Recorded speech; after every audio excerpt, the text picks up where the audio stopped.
ยอ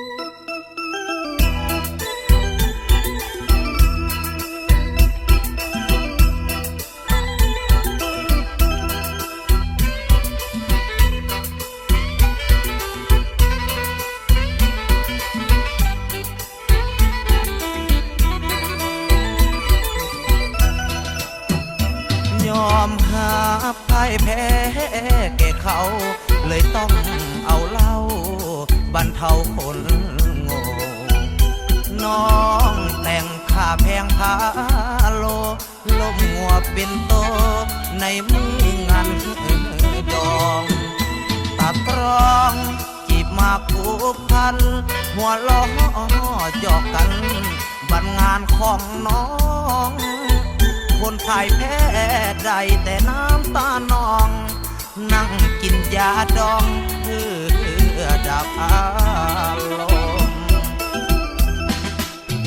เสียงจมในใจค่อยๆด้วยความคิดคอยเลื่อนลอยขึ้นโคมคิดถึงเรื่องผ่านมาบังไว้ว่าจะได้เสยสมวันนี้กลับมาละทมคนที่ได้ชมนั่นคือคนรวยสวยแห่งซ้ำน้ำใจเขาคนหังนั่งยกจอกเหล่าคือเฮานี่ผู้ทุกจนหลีกบ่พ้นบันแต่งไอ้ขอเมาต่างกับเขาผู้มีสุขผู้ทุกข์ใจได้นอนเกลียง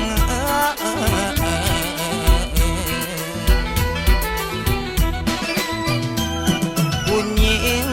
ก็มีเต็มบ้านแต่อายต้องการเพียงน้องคนเดียว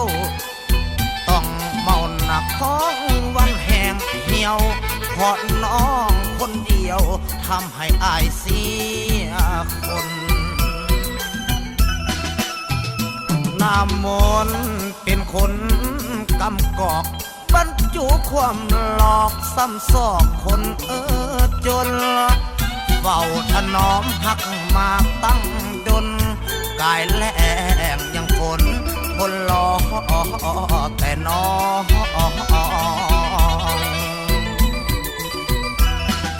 เมื่อใจมองให้ประคองความซ้ำอยากลืมคนใจดำทั้งไหลไอคักแน่จนนอนแซ่น้ำเหล่าเอาแก้วนั้นเฮ็ดหมอนนอนเกือกกิ่งกินฝุ่นพอเมาหนักเสียใจน้ำคนหัก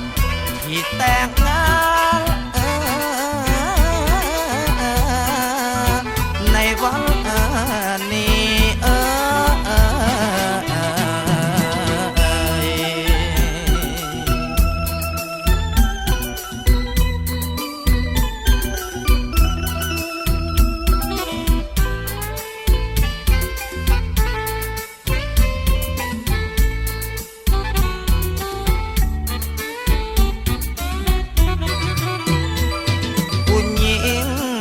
มีเต็มบ้านแต่อายต้องการเพียงน้องคนเดียว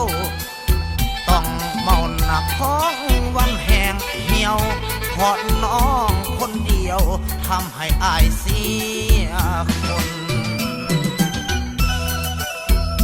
น้ำมนต์เป็นคนกำกอกบรรจุความหลอกซ้ำซอกคนจนเฝ้าถนอมหักมาตั้งดนกายแหลงยังฝนคนรอแต่น้อง